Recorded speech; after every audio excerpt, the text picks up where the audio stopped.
Hello guys, I survived Barbenheimer and I know it's a little late for the review, but here I am, so let's go.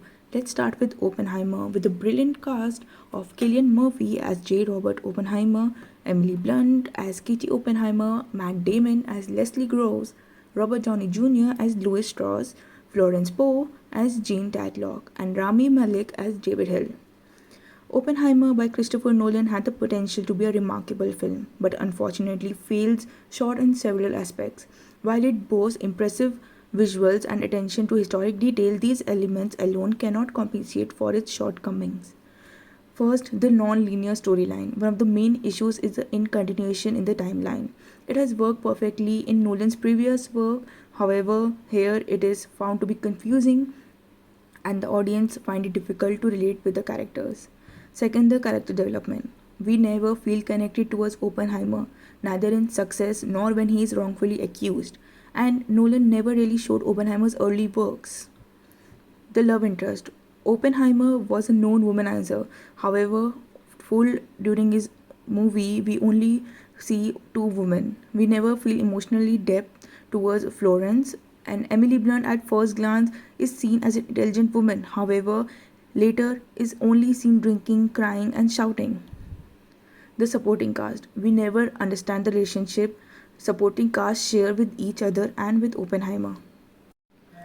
The splendid aspects. One thing I liked was the nuclear explosion and the delay between seeing the bomb and hearing the blast. That is the difference between the speed of light and sound, which was brilliant. Second, I was thoroughly impressed with Robert Downey Jr.'s performance as Louis Strauss and Matt Damon as Leslie Groves. He is made it seem so easy. I believe they could be a contender for Best Supporting Actor. Third, the film's cinematography and the art direction are stunning, creating a visual feast for the eyes. The sweeping landscapes, haunting laboratories, and evocative period settings transport viewers back to the 1940s, immersing them fully in the era's atmosphere. Overall, the movie was good but not quite recommended for Indian audience. A lot of people were sleeping mid-movie. The only time the theater came alive was during the 2-minute shot of the atomic bomb.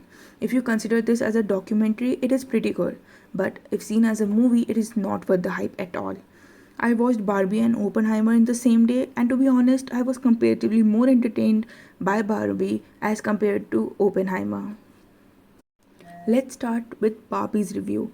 Hi Margot Robbie as Barbie, hi Ryan Gosling as Ken, and Will Ferrell as the CEO of Mantle. These were the main characters, and don't let me talk about the rest of the Barbies and Kens and everyone else. Everyone was so good. Being awarded with the most anticipated movie of 2023, it however did not live up to the expectations. It is a man-hating, female-empowering movie. Being a feminist means giving both male and female equal opportunities, but this was not the case with the movie. The storyline was good, content was good, however, it poorly fails in execution and dialogues. First and foremost, the male characters lack any significant development. They were one directional, bland, exist primarily to either praise Barbie or act as obstacles for her to overcome. Yes, I understand Kens exist only because of Barbies, but lack of character depth makes it difficult for the audience to connect towards the Kens. And they are either eagerly aggressive, competitive, or overly emotional and weak. Second, mother played by America Ferrera as Gloria and daughter played by Ariana Greenblatt as Sasha.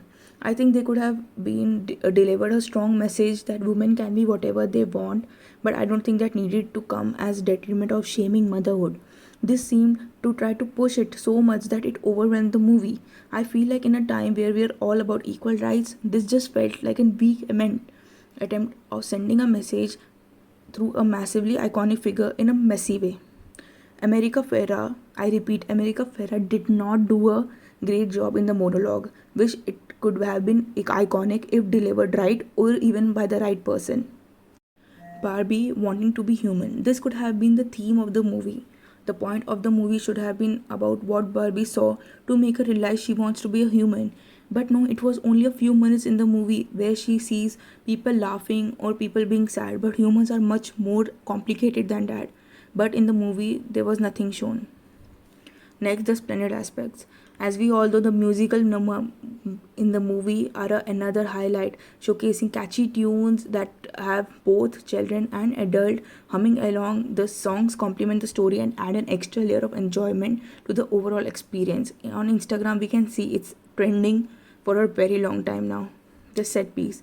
From the Barbie land to real life, Barbie's house was everything. It looked so stunning to see it on the main screen.